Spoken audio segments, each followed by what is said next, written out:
안녕하세요. 우연한 기회가 운명처럼 찾아오듯 저에게 그런 사랑이 32살에 찾아오게 되었습니다. 그 이후로 저는 40대가 된 지금까지도 남편과 알콩달콩 사랑을 키우며 잘 살고 있는 주부랍니다.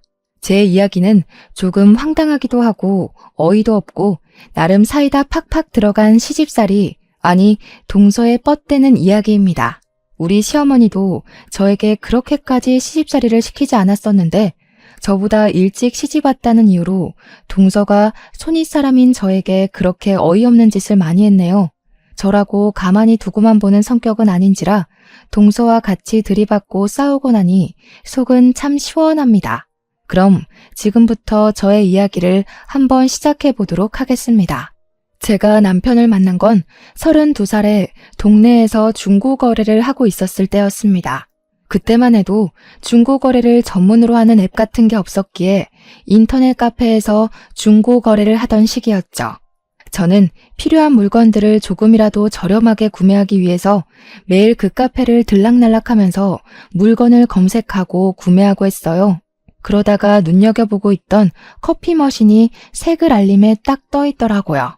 제가 커피를 자주 마셔서 하나 구매해볼까 하고 있던 찰나였는데 상태도 괜찮고 가격도 중고 시세보다 저렴하게 나왔더라고요. 판매자가 커피 머신을 사긴 했는데 커피도 잘 안 마시고 은근히 공간을 많이 차지해서 그냥 헐값에 판매한다고 사족을 덧붙였더라고요. 그래서 저는 이건 내 물건이다 싶어 바로 애누리 없이 구매하고 싶다고 이야기를 했습니다. 근데 커피 머신이라는 게 가격이 아무리 헐값이라고 해도 중고거래치고는 가격이 좀 나가는 편이기도 하고 부피가 커서 택배도 불안하더라고요. 퀵으로 받자니 퀵값이 또 만만치 않을 것 같아서 큰맘 먹고 직거래를 하고 싶다고 이야기를 했어요. 평소에 제가 여자다 보니 직거래는 잘하지 않았거든요. 전자제품을 구매할 때 빼고는요. 판매자도 직거래 괜찮다고 차 있냐고 해서 차가 있다고 했더니 자기네 동네로 와줬으면 좋겠다고 했습니다. 알겠다고 대답을 하고 어느 동네로 가면 되느냐고 물어보니까 제가 사는 동네를 떡하니 이야기하는 게 아니겠어요? 아니, 이게 무슨 개꿀인가 싶어가지고 약속을 정하고 물건을 사러 나갔습니다. 그랬더니 멀끔한 남자 한 분이 커피 머신을 낑낑거리면서 들고 서 있더라고요. 제가 달려가서 아니 그걸 왜 들고 계시냐고, 바닥에 내려놓고 있으면 편한데 무겁게 왜 그러셨냐고 막 이야기를 했죠. 그러니까 저한테 구매자님께서 기분 나쁘실 수도 있으니 그냥 들고 있었어요 하더라고요. 저한테 무거우니까 차에다가 실어드리겠다고 하는데 고맙더라고요. 솔직히 우리 집에서 차로 5분 거리라서 그냥 수레 끌고 걸어갈까 고민하다가 차를 끌고 간 것이었는데 좀 미안했죠. 먼저 판매자님께 여기 사시냐고 물어보니까 자기 이 동네 산다고 머쓱해하면서 퇴근이 늦어질 것 같아 집 앞으로 부른 거라며 10,000원을 더 깎아주시겠다는 거예요. 그래서 제가 손사래를 치면서 아니라고, 지금도 충분히 저렴하다고, 저도 이 동네 산다고 이야기를 했어요. 차로 5분 거리에 살고 있다고 하니까 그러시냐고 대답하는데 뭐 중고거래 나가서 무슨 이야기를 더 하겠어요. 그냥 커피 머신 들고 집에 왔죠. 며칠 동안 중고거래하면서 동네 사람 만난 건 처음이라 조금 신기하고는 있었는데 그러고 나서는 금방 까먹었죠. 하루도 아니고 그거 몇 분 만난 사람을 오래 기억해서 어디다 쓰겠어요. 시간이 더 지나고 제가 쓰는 전기장판이 성능이 좋아서 애착 물건처럼 잘 쓰고 있었는데 새 전기장판을 선물 받게 된 거예요. 이참에 새 걸로 바꿔볼까 하고 하루 써봤는데 이상하게 저랑은 안 맞고 등이 배기는 것 같더라고요. 새 상품을 이미 뜯어서 한번 사용했으니까 환불을 하기도 뭐하고 어쩔 수 없이 중고거래로 팔아야겠구나 싶었죠. 사진을 여러 장 찍어서 딱 한 번 사용해 본 거라고 중고 카페에 거래 글을 올리니까 바로 쪽지가 날라오더라고요. 이것저것 물어보시길래 성심성의껏 대답을 해드리고 나니 구매하겠다고 해서 택배로요, 직거래로요? 하고 물어보는데 아이디가 살짝 낯이 익더라고요. 그래서 혹시 커피 머신 판매자님?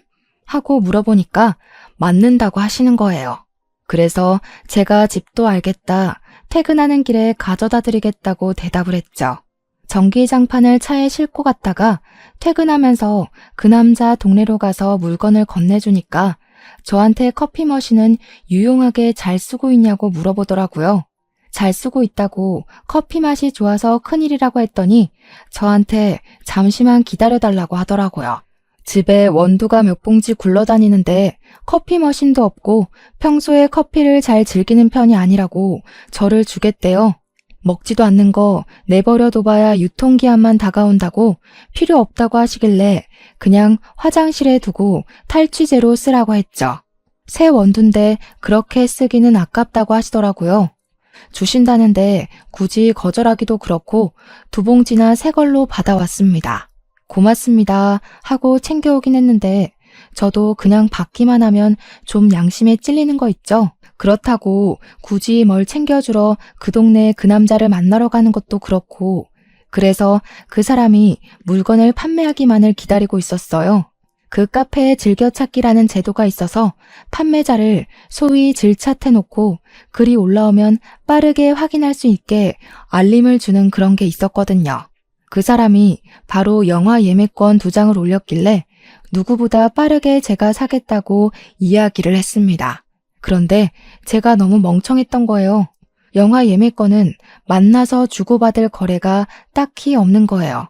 시리얼 번호만 받으면 사용할 수 있으니까요. 이걸 어쩌지 한참을 고민하다가 영화 예매권이 2장이라길래 영화를 보러 갈 사람도 없고 해서 제가 물어봤죠. 주말에 뭐 하세요? 하고요. 제 예상대로 뭐 별일 없다고 이야기하셔서 그러면 저랑 영화 보러 가자고 이야기를 했죠. 그런데 엄청나게 당황하시면서 저랑요? 굳이 저랑 영화를? 남자친구랑 가시죠. 왜 저랑? 이러면서 몇 번이나 말을 하더라고요. 그래서 오해할 수도 있겠다 싶어서 저는 남자친구가 없고 원두 주신 값으로 영화를 보여드리고 싶다고 이야기를 했어요. 사실은 작게 케이크라도 드리고 싶었는데 영화 예매권을 이미 사버렸고 이건 직거래를 하지 않아도 되는 상품이더라 하면서요. 케이크 대신 그냥 영화나 한 편 보자고 어떤 영화 좋아하냐고 물어봤죠. 그때 딱 타이밍 좋게 개봉한 영화 중에 액션 영화 시리즈물이 있었어요. 제가 그 시리즈물을 놓치지 않고 모든 편을 줄줄 꿰고 있을 정도로 엄청난 팬인데 그 영화를 이야기하더라고요. 안 그래도 보고 싶었던 영화였는데 먼저 말을 해주니까 고맙기까지 하던데요. 저도 좋다고 대답을 하고 시간 약속을 정했죠. 나름 기다리던 주말이 찾아왔고 영화관 앞에 도착을 하고 나니까 너무 콩닥콩닥 긴장도 되고 어색할 것 같아서 자책도 들고 그랬어요. 내가 무슨 용기로 낯선 남자한테 영화를 보자고 했지? 이거 완전 데이트 신청 아니야? 하면서요. 그분도 어색했는지 쭈뼛하게 나타나시더라고요. 순간 망했다 싶었는데 팝콘을 사러 간 뒤부터는 괜찮아졌어요. 취향이 어찌나 똑같던지 탄산음료를 오렌지 주스로 변경하는 것도 똑같았고요. 사이드 메뉴로 버터구이 오징어 사는 것까지 똑같은 거예요. 둘 다 신기해서 와, 이렇게 취향이 잘 맞는 사람도 오랜만에 본다고 영화도 어쩜 똑같은 장르를 좋아하냐고 수다를 막 떨었죠. 영화가 끝나고 그냥 헤어지기 아쉬웠는데 밥 시간은 애매하고 배도 어설프게 불러서 그냥 술을 한잔하러 갔어요. 근데 글쎄 살얼음 낀 맥주 좋아하는 것까지 취향이 똑같더라고요. 심지어 안주도 맥주집 가면 항상 떡볶이를 시켜 먹는다는데 그것까지 똑같은 거예요. 저도 꼭 떡볶이 안주를 먹는 타입이거든요. 동네에 좋은 친구 생겼다고 맥주집 떡볶이 당기면 연락해서 같이 먹자고 하면서 말 놓고 번호 교환까지 했습니다. 어쩜 나이까지도 저랑 동갑이더라고요. 진짜 좋은 친구 생긴 것 같아서 너무 좋았습니다. 그렇게 평일이고 주말이고 맥주 당기는 날이라던가 심심하다던가 하면 만나서 같이 시간을 보내고 취미 생활을 즐겼습니다. 그 사이에 액션 영화도 2편 더 보고 같이 배드민턴도 치고 맥주집 떡볶이도 여러 번 같이 먹었죠. 그런데 하필 제가 전세 계약이 끝나버려서 이사를 가게 되었어요. 어차피 그 동네에서 그 동네로 움직일 예정이긴 했는데 제가 앞뒤 사정을 다 자르고 그냥 이사 간다고만 이야기를 했죠. 아니, 글쎄 집주인이 전세금을 30%나 올려달라고 하더라고요. 아니면 자기네들이 들어와서 살 거라고 나가달라고. 집 없는 떠돌이가 죄지 죄 하면서 씩씩거리고 집을 구하려고 했죠. 아무튼 이사 간다고 이야기를 했더니 화들짝 놀라면서 어디로 가냐고, 멀리 가냐고, 집 구했냐고, 안 구했으면 자기랑 같이 알아보자고, 다른 동네로 가지 말아라, 어느 동네로 갈 거냐, 자기 이제 친구 없어지는 거냐, 난리 법석을 떠는 겁니다. 아니 진정하고 이제부터 집 구할 거라고 했더니 이 동네로 구하는 거지? 하면서 자기가 지금 살고 있는 빌라가 괜찮다고 거기로 오라는 거예요. 그 빌라 전셋값은 제가 안 알아본 건 아니었는데 꽤 비쌌거든요. 그래서 그냥 웃으면서 야, 누가 보면 우리가 연애라도 하는 줄 알겠다 했더니 엄청 당황해하면서 아니었어? 하고 묻더라고요. 귀에서 띠용 하는 소리가 절로 들리는 것 같았습니다. 야, 사귀자는 말을 안 했는데 어떻게 연애를 하는 거냐고. 저도 황당해서 다시 물으니까 저한테 그럼 우리 사귀자 하더라고요. 하긴 잠만 따로 잤지 연인과 다를 바 없는 일상을 보내긴 했죠. 그렇게 어이없게 연애를 시작하고 이사는 같은 빌라는 아니고 그 빌라에서 좀 더 가까운 원룸으로 얻게 되었습니다.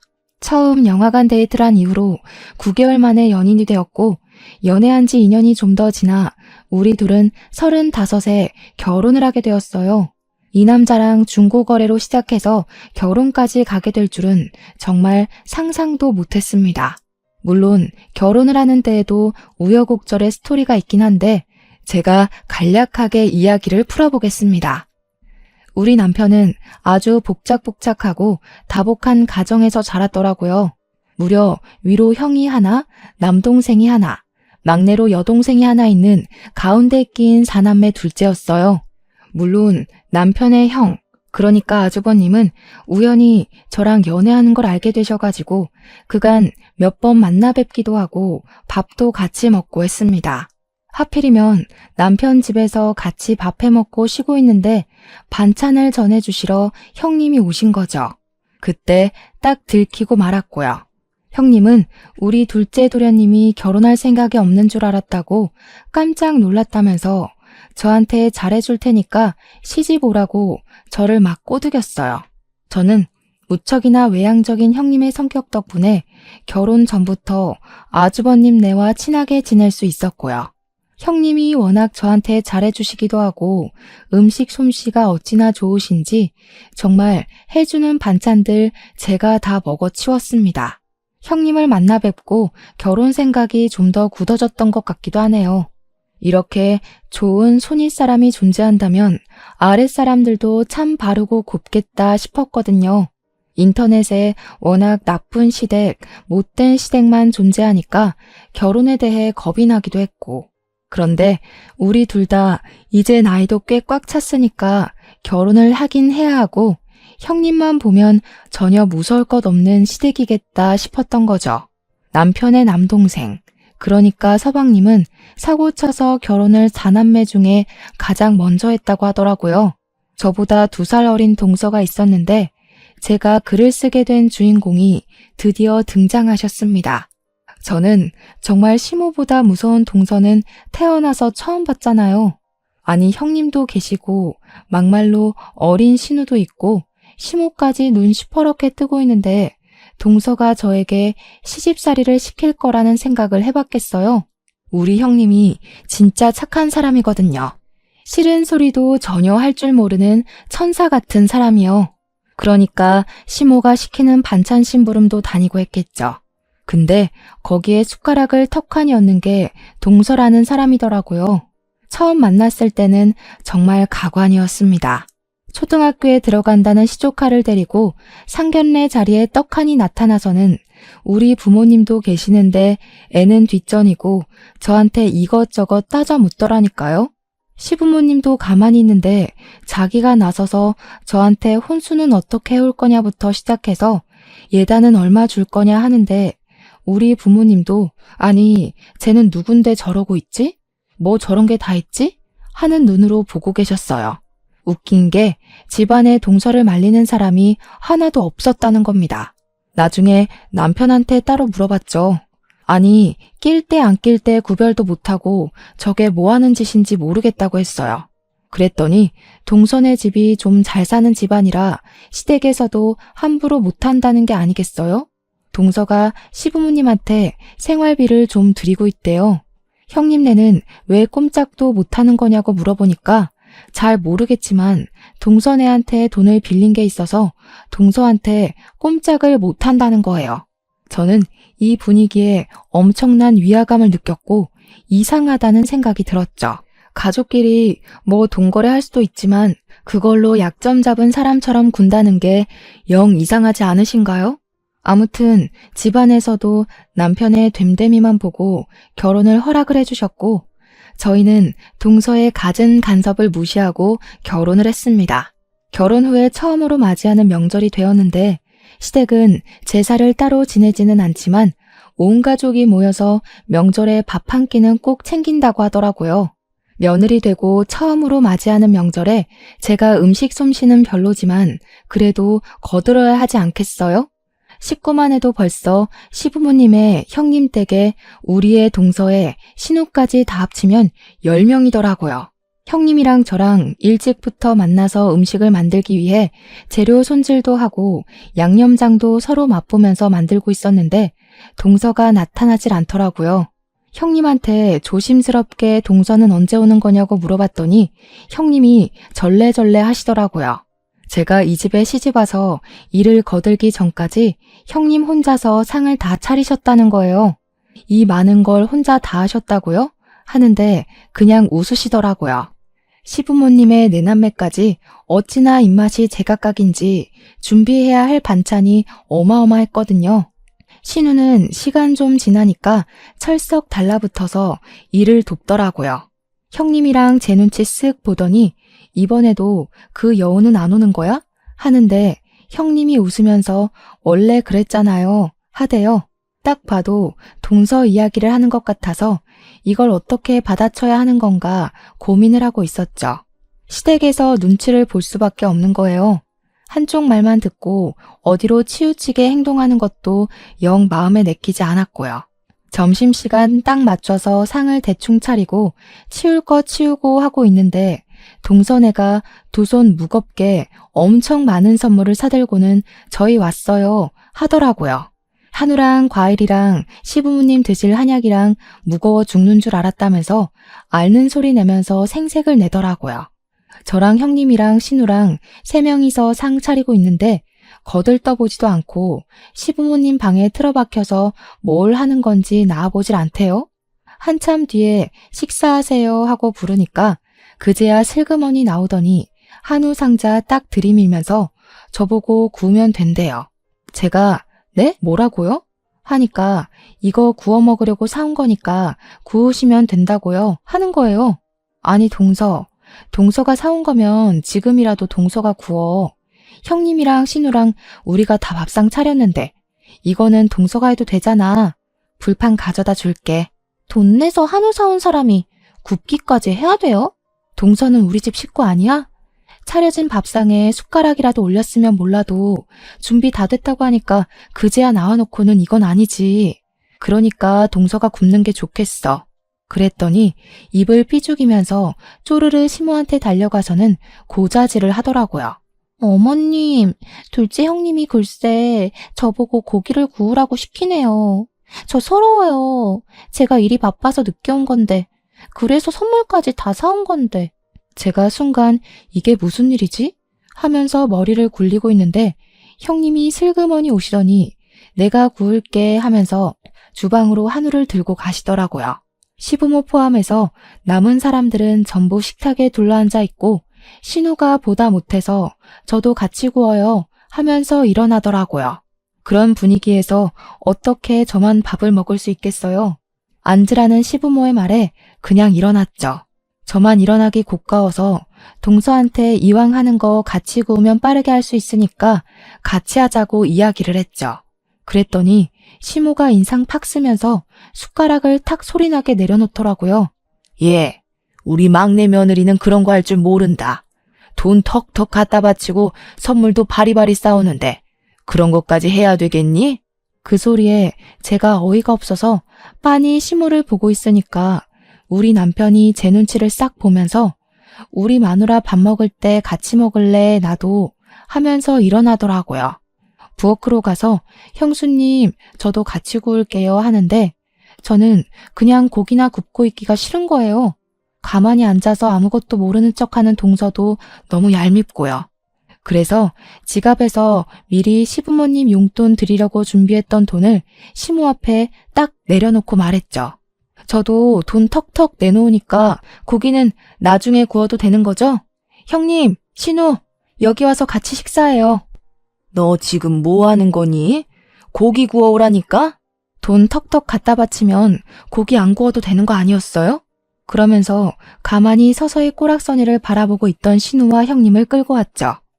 우리 남편만 부엌에서 우물쭈물하길래 당신 밥 안 먹을 거냐고 그럼 당신이 고기 구워와 하면서 웃었어요.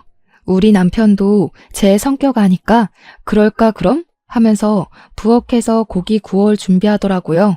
너 지금 우리 아들 보고 고기 구워오라고 했니? 뭐 어때서요? 다 똑같은 부모 자식들인데. 누구는 고기 굽고 누구는 밥 먹고 그러면 안 되죠. 우리 부모님도 저 귀하게 키우셨는데 시댁에서 밥 한 술 못 두고 고기만 구웠다고 하면 속상해 하실걸요? 그랬더니 시모는 주름진 미간을 펼 줄 모르고 계속 신경질을 내고 계셨어요. 보다 못한 시부가 제 편을 들어주시더라고요. 그래, 말 잘했다. 식사를 하려면 다 같이 해야지. 누구는 일하고 누구는 밥 먹고 그러면 안 되지.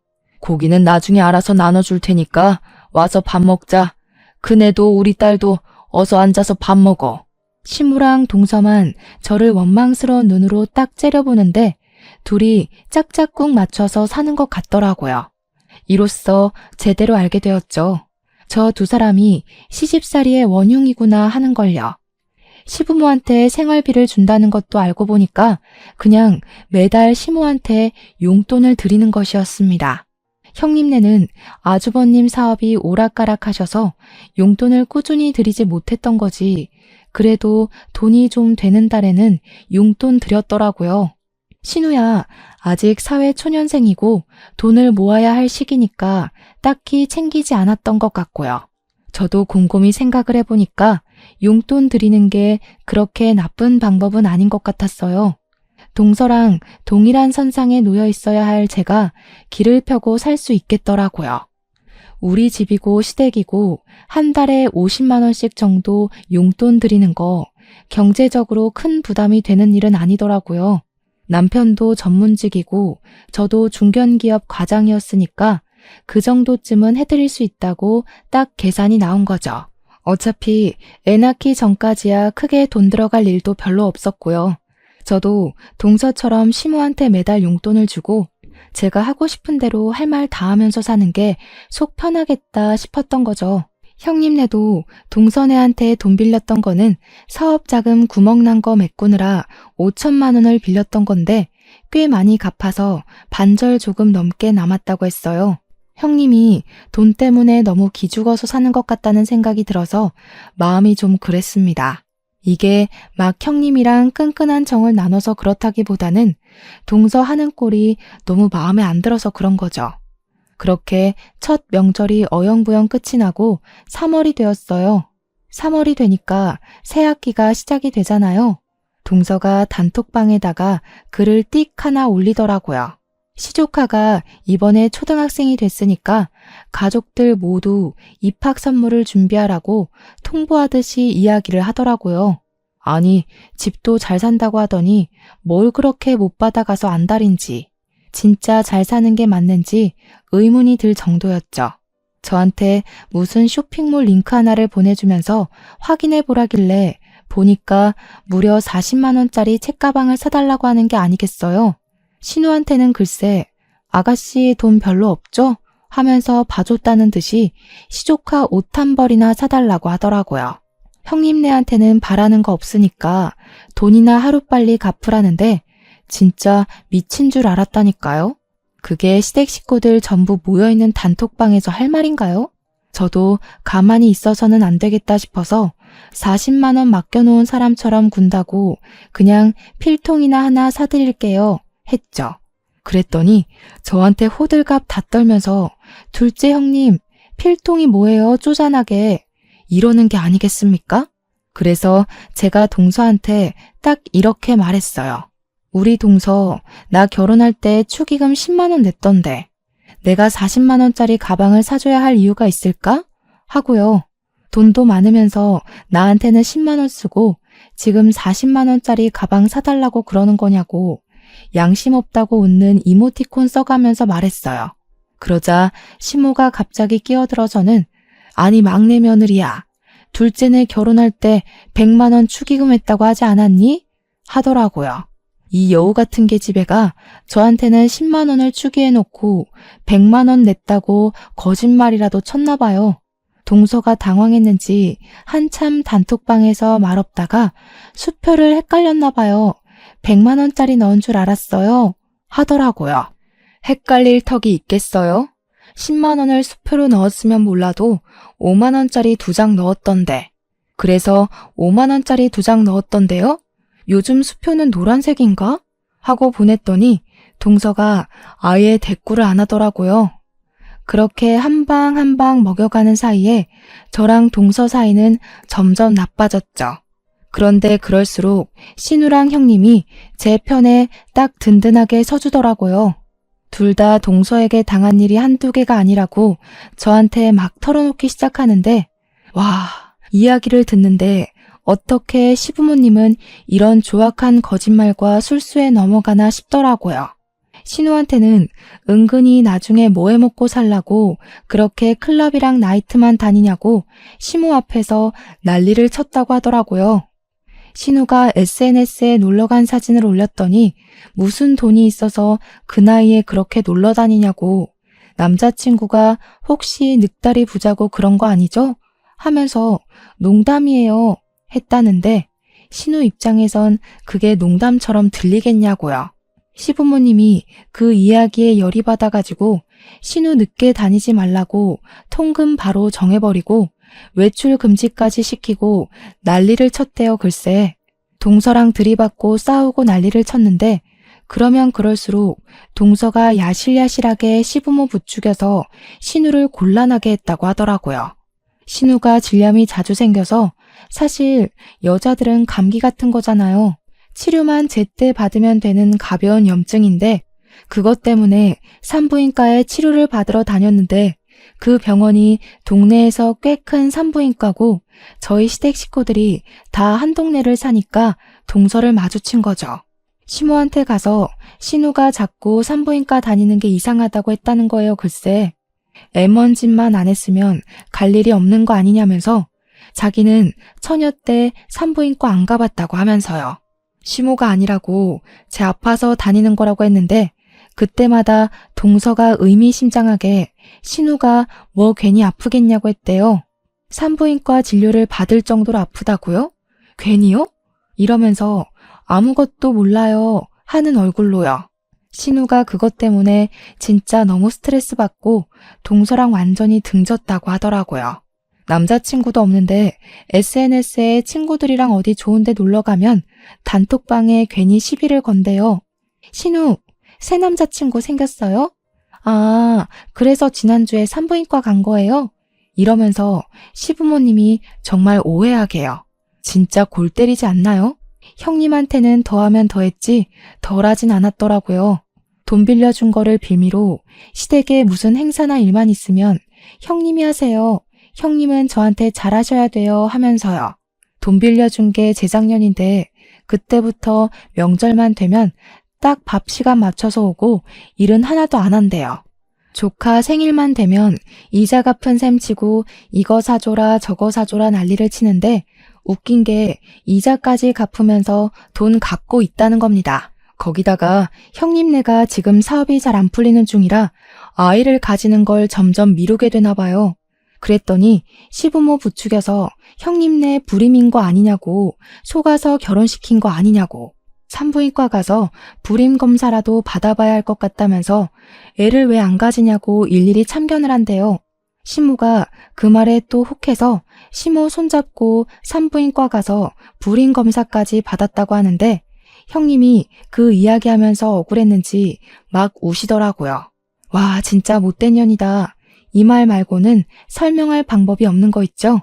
제가 이 이야기를 남편한테 이야기해주면서 이거 다 알고 있었냐고 하니까 소스라치게 놀라더라고요. 전혀 몰랐다면서 그런 일이 있었냐고, 저한테도 저렇게 뻗대냐고 물어보면서 당신은 참지 말고 들이박으라고 하더라고요. 그런 거 잘하지 않냐고 절대로 참아주지 말래요. 아니나 다를까 새학기에 그 난리를 치고도 어린이날 되니까 또 단톡방에 글을 올렸더라고요. 우리 집안에 아이라고는 우리 딸 하나뿐인데 다들 선물 하나씩은 챙겨줘야 하는 거 아니냐고요. 형님네는 전집 세트 몇십만 원짜리 사주시면 될 것 같고요.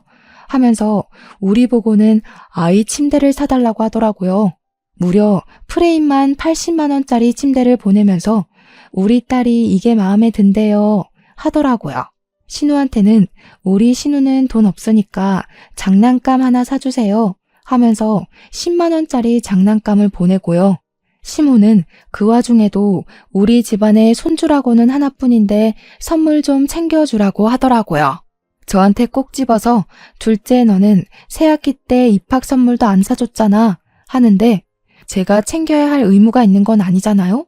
제가 왜 80만 원이나 하는 침대를 선물해야 하는지 모르겠더라고요.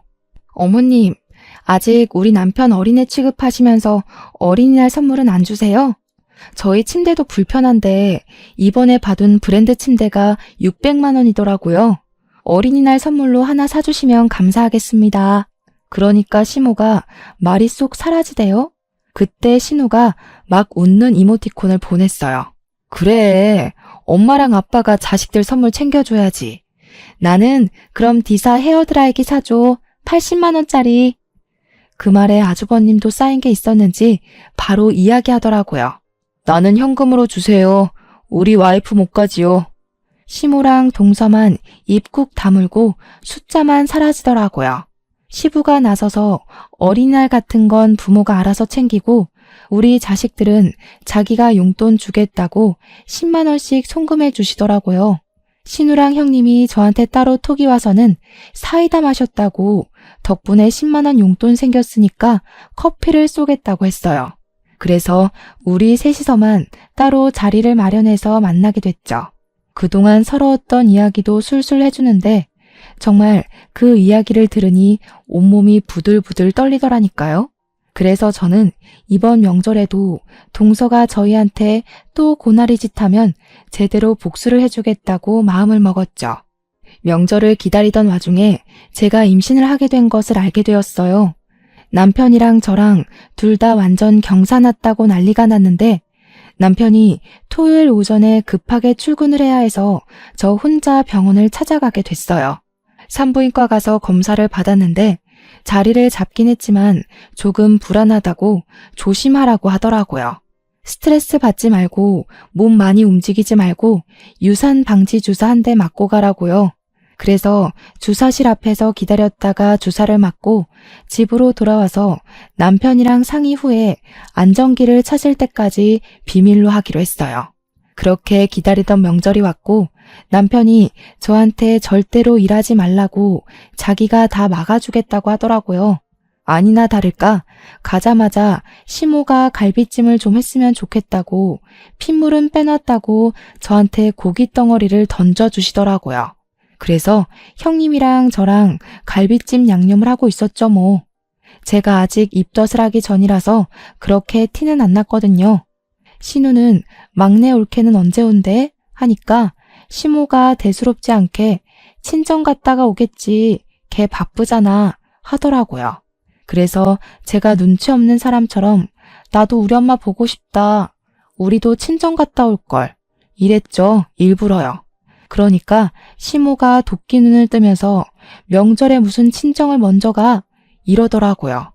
그래서 제가 동서는 왜 친정 먼저 가는데요? 하니 시모가 걔는 친정집에서 이것저것 챙겨주시니까 그거 챙겨오려고 일부러 먼저 가는 거야 하는 겁니다.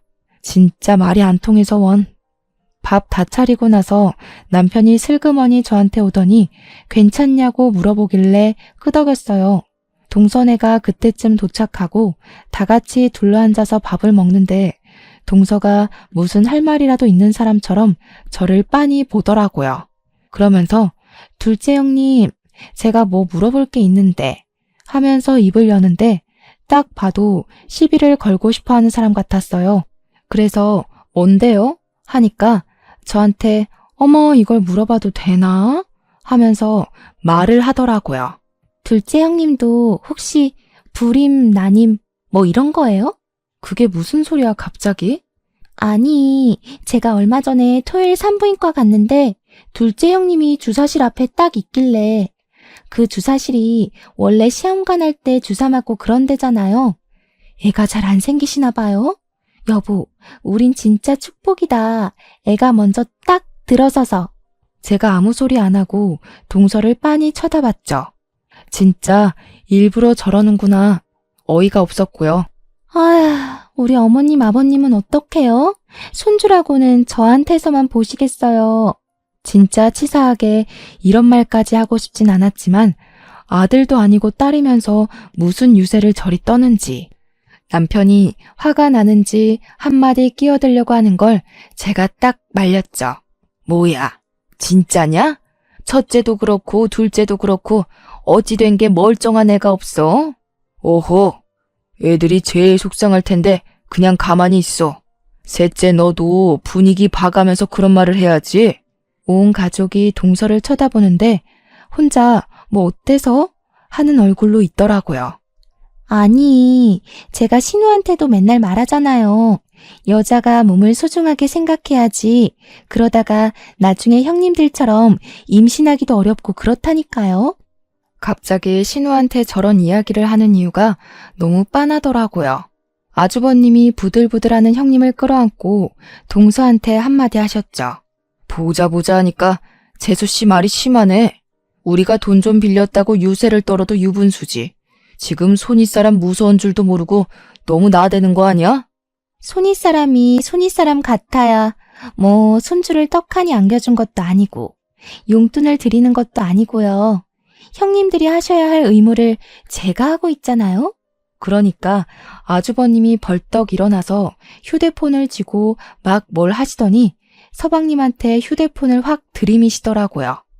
야, 내가 지금 돈 빌린 거 다 보냈다. 그러니까 다들 적당히 합시다 좀. 손주는 우리도 앞으로 노력할 거니까 너네가 신경 쓸 일 아니고. 엄마도 그래. 돈이면 단 줄 알아? 며느리들 앞에서 돈 가지고 줄 세워 차별하는 거 그거 진짜 별로야. 나는 앞으로 이딴 집구석에 명절이랍시고 오는 거 그만 둘련다. 당신도 여기서 이 꼴로 일하지 말고 친정 가서 푹 쉬어. 그게 낫지. 그러면서 박력 있게 아주버님께서 형님 손 떡하니 잡고 옷 챙겨서 나가시려고 하시더라고요. 형님이 놀래서 우리가 지금 여기서 나가면 둘째 서방님네는 이러면서 저를 쳐다보시는데 제가 웃으면서 대꾸했어요. 형님, 저희도 이제 명절에 친정에만 가려고요. 먼 눈에는 뭐만 보인다고. 동서, 내가 산부인과 간 게 왜 난임에 불임이라서 간 거라고 생각해? 나 임신해서 간 거야. 유산방지 주사 맞으러. 그러는 동서는 왜 산부인과에 갔어? 임신한 것도 아니고. 동서 말대로라면 추잡한 짓 저질러야 산부인과 가서 검사 받는 거 아니었어? 혹시 동서 서방님 몰래 바람 피우고 그런 거야? 그랬더니 동서가 완전 얼굴 썩어가지고 절대 아니라고 자기는 그냥 자궁경부암 검사 받으러 간 거라고 소리를 꽥 지르대요. 그래서 저도 난 그런 거 몰라요 하는 천진난만한 표정으로 이야기를 했죠. 내가 어떻게 알아? 신우이한테도 그랬다며. 산부인과에 그냥 가겠냐고. 다 그렇고 그러니까 가는 거 아니냐고. 동서가 그렇게 생각한 거지 내 생각이 그렇다는 건 아니잖아. 동서 입으로 한 말인데 기억 안 나? 사람 하나 이상한 꼴 만들더니 동서는 자궁경부암 검사 받으러 갔다고? 동서가 한 입으로 두 말하네. 그러니까 신우가 뒤에서 작게 저한테 나이스 하고 외치더라고요. 그 와중에 서방님 얼굴 썩어서 야, 너 바람 피워? 이러면서 동서한테 소리치고 시무 얼굴 정말 사색되고요. 정신이 들었는지 저를 보면서 둘째내 임신했다고? 하는데 제가 끄덕였죠. 병원에서 유산방지 주사 맞고 푹 쉬랬는데 여기 와서 내내 일을 시키셔가지고 몸이 좀 힘드네요. 저도 앞으로는 형님네처럼 명절에는 친정 가서 쉬는 게 좋겠어요. 동서만 예뻐하셨으니까 앞으로도 동서랑 사이좋게 지내세요.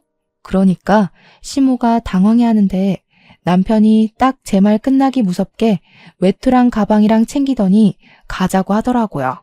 시모가 아니 지금 어딜 가냐고 붙잡으니까 손 딱 뿌리치면서 장모님 댁 가서 쉬는 게 좋겠다고 하잖아 하면서 시모를 싸늘하게 보더라고요. 시부는 묵묵히 식사하시면서 신우랑 대화하시고요. 순식간에 집안 분위기가 동서랑 시모만 이상한 사람 만들어버렸죠. 저랑 남편이 나가니까 아주버님네도 뒤따라 나오시더라고요. 집 앞에서 진짜 친정가? 진짜로? 이러면서 이야기를 하는데 신우가 쏙 따라 나오는 게 아니겠어요? 남편이 너는 어디 가냐 하니까 여기 있어봐야 잔소리밖에 더 듣겠냐고 올케 언니 때문에 속 진짜 뻥 뚫렸다고 친구 집 갈 거래요. 저한테 쌍따봉을 날리면서 막내 올케 표정 썩은 거 처음 본다고 진짜 둘째 올케 대박이라고 하는데 어깨가 으쓱하대요. 결국에 정성껏 차린 밥상은 맛도 못 보고 친정으로 가게 됐죠. 나중에 남편이 시부한테만 따로 연락해서 난리치고 나와서 죄송하다고 연락을 드렸대요. 명절에 방문 안 하겠다고 넌지시 이야기를 하니까 시부가 잘했다고 한마디 하셨대요. 그러면서 그날 우리 다 뿔뿔이 친정으로 흩어지고 난 뒤에 동서랑 서방님이랑 머리채를 잡고 싸웠대요. 글쎄 산부인과에 왜 갔냐 진짜 바람났냐 하면서요. 동서는 여자라면 누구나 가는 곳이라고 암검사를 받으러 간 거라고 하는데 서방님은 그동안 동서가 한 말 있으니까 못 믿는 거죠. 신우의 산부인과 갔다 왔다고 난리칠 때 기억 안 나냐고 신우 그래서 외출금지 당했던 거 모르냐고 어디서 뭘 하고 다녔길래 그런 데를 가는 거냐고 네가 한 말도 기억 못하냐고 서방님이 동서를 쥐잡듯이 잡았대요. 동서는 억울해서 시모한테 편들어 달라고 했는데 시모 귀에 들리지도 않았던 거죠. 얼마나 고소했게요. 뭐 암검사 1년에 한 번씩 해야 하는 건 맞는데 입을 왜 그렇게 놀려서 자기가 뱉은 말에 발목을 잡히는지. 그 뒤로 시모가 저한테 임산부한테 좋다는 음식을 보내주겠다, 영양제 챙겨주겠다 하는 거 홀랑 받아먹었죠. 제 뱃속에 아이가 아들인 거 알고서는 뭐 선물을 샀는데 집에 갖다 줘도 되냐, 애는 잘 크고 있냐, 뭐 필요한 거 없냐. 난리 법석을 치는데 솔직히 시모 얼굴은 보고 싶지 않아서 다 됐어요 했어요. 어디 우리 애 한번 만나보려고 호시탐탐 기회를 보는지 시부가 남편한테도 절대 봐주지 말라고 연락을 하셨대요. 시모가 매일 내 손자 하면서 울고불고 한다고. 그러길래 왜 셋째 며느리만 그리 차별하고 들었냐고 한 소리 하셨대요. 저는 출산 무사히 마친 뒤 지금까지도 명절 첫날 점심만 딱 시댁에서 먹고 친정으로 가서 쉬어요. 형님네도 제 시간 맞춰서 밥 먹고 친정으로 가시고 신우는 결혼해서 지금 다른 지방에 가 있어요. 아, 동선에는 그 뒤로 저랑 형님 눈치 보면서 밥하고 설거지하고 후식 내오고 그러고 있죠. 시모가 동서 때문에 우리 가족이 흩어진 거라고 난리를 치셨나 봐요. 서방님도 그날 이후로 이혼 이야기까지 나온 것 같고요. 동서가 서방님 몇 년을 졸졸 쫓아다니다가 결혼했다더니 이혼은 싫은지 완전히 기죽이고 살고 있더라고요. 형님네도 제가 아이 낳고 2년 뒤에 시험관 성공해서 아들 쌍둥이를 낳으셨어요. 아들 없는 동선에는 그 뒤로 진짜 기도 못 펴고요. 시모는 손자들 한번 보겠다고 저희 눈치 보시는데 진즉 잘하셨으면 얼마나 좋아요? 역시 사람은 참으면 호구돼요. 참지 말고 들이박아서 내 권리를 찾아야 합니다. 그러니 남들은 지옥 같다던 명절이 이렇게 편하고 좋네요. 여러분들도 저처럼 들이받으면서 권리를 꼭 찾으시길 바랄게요. 아무튼 제 사연 들어주셔서 감사합니다. 다들 행복하세요.